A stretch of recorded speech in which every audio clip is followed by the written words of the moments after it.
Mi nombre es Dustin Reinhardt. Soy pastor de la Iglesia Bíblica Bautista de la ciudad de Alto Hospicio. Estoy grabando este audio a luz de la crisis que estamos viviendo. Muchos hemos escuchado sobre estadísticas, higiene, salud, acerca de política, economía, reglamentos y ordenanzas.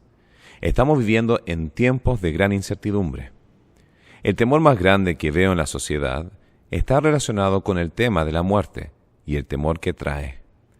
Y es por eso que quiero entregar una nueva perspectiva. Si el temor más grande es la muerte, la pregunta aquí es, ¿qué pasa después de la muerte? ¿Dónde irá mi alma después de morir? Jesús nos da la respuesta. En su ministerio Él hizo muchas sanaciones y también resucitaba a personas porque era Dios encarnado. La Biblia dice que Él es el autor y preservador de la vida y su impacto más grande es que Él superó la muerte al resucitar y ascender a la presencia del Padre. Déjame compartir contigo en este momento el mensaje más maravilloso y alentador para nuestras vidas. Pero antes quiero hacer dos preguntas. Si tú murieras hoy, sea por alguna enfermedad o accidente, ¿dónde crees que irías? La Biblia nos enseña que hay dos destinos. Uno se llama cielo, donde está la presencia de Dios. El otro es un lugar llamado infierno, que es el lugar donde está la ausencia de la presencia del Padre. ¿Dónde crees que irías? La segunda pregunta es, si estuvieras parado enfrente de Pedro el apóstol y te hiciera la pregunta, ¿por qué te debería dejar entrar? ¿Qué responderías? Y quiero que lo pienses bien porque tu respuesta revelará mucho en qué estás confiando. La gran mayoría de personas con las cuales interactúo y comparto acerca de Dios me diría algo a la noción de he sido una buena persona, no he matado a nadie, trato de cumplir los 10 mandamientos. Y si esa sería tu respuesta, bienvenido al club. La gran mayoría de personas piensan así. Pero voy a relatar una historia antigua. Habían dos hermanos, uno se llamaba Caín y el otro se llamaba Abel. Estos eran hijos de Adán, y los dos fueron a presentar ante Dios un regalo, un presente, que se llama en esos tiempos sacrificio, y era dado para agradar a Dios. El primero dio de su esfuerzo, con el sudor de su frente. Todo el día dio lo que él podía entregar, se esforzó y al final del día lo entregó todo a Dios. El segundo fue y mató un animal inocente, un cordero. ¿Cuál de estos crees que Dios aceptó? ¿Y cuál de estos dos Dios rechazó? La lógica nos diría que aceptó el esfuerzo y que rechazó la matanza del animal inocente. Pero leyendo la Biblia nos dice que Dios hizo lo contrario. ¿Por qué? Esa es una muy buena pregunta y que está directamente relacionado con los padres de estos hermanos. El padre llamado Adán. Adán y Eva fueron creados puros, inocentes y buenos ante Dios, sin mancha, sin pecado, sin maldad, en un mundo perfecto. Pero una cosa Dios le ordenó, que no comiesen del árbol del fruto del conocimiento del bien y el mal. ¿Por qué? Porque dice la Biblia que iban a morir. Y comieron. Y la Biblia dice, y entró la muerte al mundo. Y entró de dos maneras, de manera física, pero además entró de manera espiritual. Aquí hago una pausa, porque es importante definir que Dios tiene dos facetas. Tratar de revincular con Dios en nuestro estado actual es imposible, porque la Biblia nos enseña que estamos espiritualmente muertos. Y es por eso que Jesús le dijo a un religioso llamado Nicodemo lo siguiente: excepto tú nazcas de nuevo, no puedes ver el reino de Dios. En otras palabras, el cielo. Además de no poder lograrlo porque en nuestra condición estamos espiritualmente muertos, la Biblia nos enseña que es imposible llegar al cielo por nuestras propias buenas obras. ¿Por qué? Porque el estándar de Dios es uno de absoluta justicia. No puede estar en la presencia de pecado, porque la Biblia dice que Dios es un Dios santo. Ahora la Biblia nos da diversos textos que nos ayudan a entender cómo es imposible llegar a Dios con nuestras propias buenas obras. El primer texto está en el libro de Santiago, capítulo 2, versículo 10, donde dice que todo aquel que trata de llegar al cielo por sus buenas obras será culpado de toda la ley, porque el que infringe en un área de la ley de Dios se hace culpable de todos. Aquí hago la pregunta: ¿alguna vez has robado? ¿Alguna vez has mentido? ¿Alguna vez has atacado a alguien verbalmente? Y en cada uno de esos casos, aunque suene leve a nuestros estándares sociales, la Biblia dice que somos igual que culpables que gente que ha cometido delitos más grandes.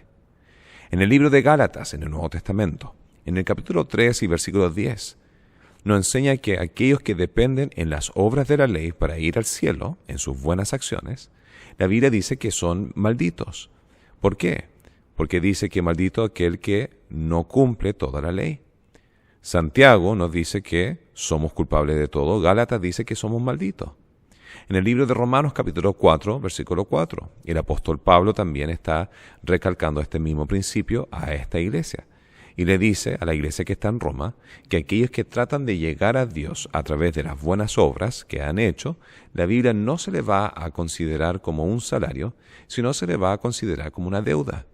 Entonces hasta ahora tenemos culpables, malditos y deudores.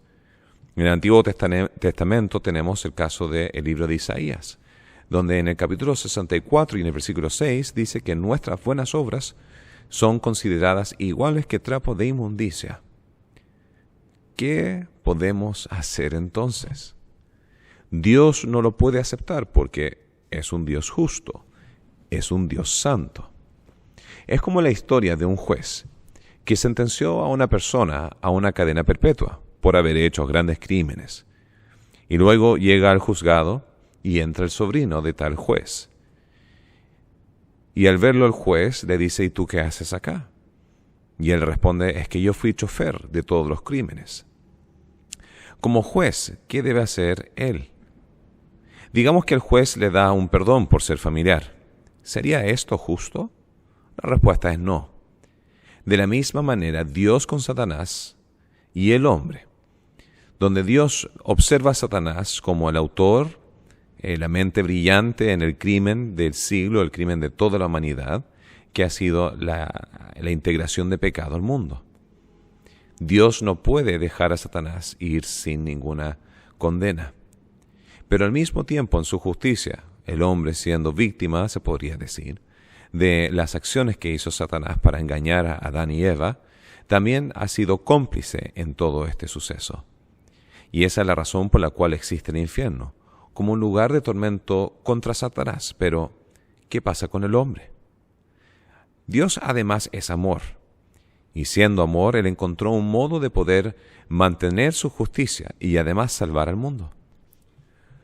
Alguien debía nacer sin pecado, vivir una vida perfecta y morir una muerte sustituta, así como en el caso de Caín y Abel, los dos hermanos, como uno dio un animal inocente y puro como sacrificio sustituto, así era Cristo. La Biblia dice que sobre Él, sobre Jesús, fueron puestos los pecados del hombre. Jesús mencionó en Lucas 19:10 que Él había venido para salvar a aquellos que se habían perdido. Él no está buscando religiosos. A Él le interesa a aquellas personas que se han descarriado. El obstáculo más grande para llegar al cielo no es ignorancia, sino es orgullo. El orgullo de rechazar lo que Jesús quiere hacer en nuestras vidas. Ahora la Biblia nos enseña que la muerte no pudo contener a Jesús y que al tercer día Jesús victoriosamente resucitó. La palabra nos enseña que Jesús es el camino, Él es la verdad, Él es la vida y que nadie va a ir al Padre si no es por Él. Él ya ganó y nos está invitando a aceptar este nacimiento espiritual, a tener nuestro nombre escrito en el libro de la vida y de poder ser llamados hijos de Dios. Quiero que escuchen esta hermosa promesa. Juan 1, versículo 12.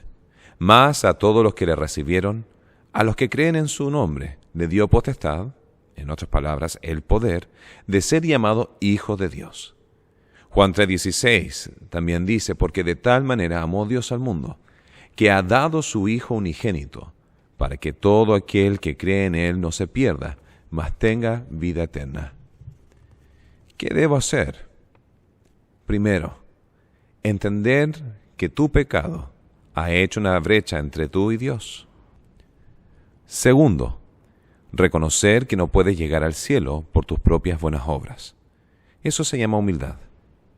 Tercero, reconocer que Jesús es quien dijo ser. Esto es el Hijo del Dios Altísimo. Dios hecho hombre. Cuarto, reconocer que vivió la vida perfecta y que murió por nuestros pecados y que gloriosamente resucitó de los muertos y que volverá. La Biblia nos enseña que Jesús está a la puerta y está llamando. Si alguno oye su voz y abre la puerta, Él entrará. Religiosidad es cuando uno escucha, reconoce e interactúa con Jesús. Pero no es salvación hasta que finalmente Él entra. Invita a Jesús a ser el Salvador de tu vida hoy. La Biblia dice que si es que lo haces en el momento de aceptarlo, nacerás de nuevo. ¿Qué significa ese nacer de nuevo? Es cuando el Espíritu Santo entra en ti y comienza una obra importante de adentro hacia afuera. A mí me gusta ilustrarlo de la siguiente manera. Es como una semilla. Cuando se planta, no se ve el cambio inmediatamente. Pero con agua, sol y tiempo, crece algo hermoso, orgánico, firme y grande. Para poder vivir el extenso de la vida que Jesús quiere para ti, es importante seguir con paso de crecimiento. Jesús en el libro de Juan, en el capítulo 10 y versículo 10, dice que Él ha venido para darnos vida, hablando de vida en salvación eterna, pero también vida abundante para esta vida. Los invito, ese siendo el caso, a seguir escuchando predicaciones en YouTube, en Facebook o en nuestra página web. Toma esta gran oportunidad de poder vivir finalmente la vida tranquilo, de saber que si es que uno tiene solamente un día o 100 años por delante, que estamos bien con Dios. Que el Señor les bendiga grandemente. Les saluda su pastor Dustin Reinhardt.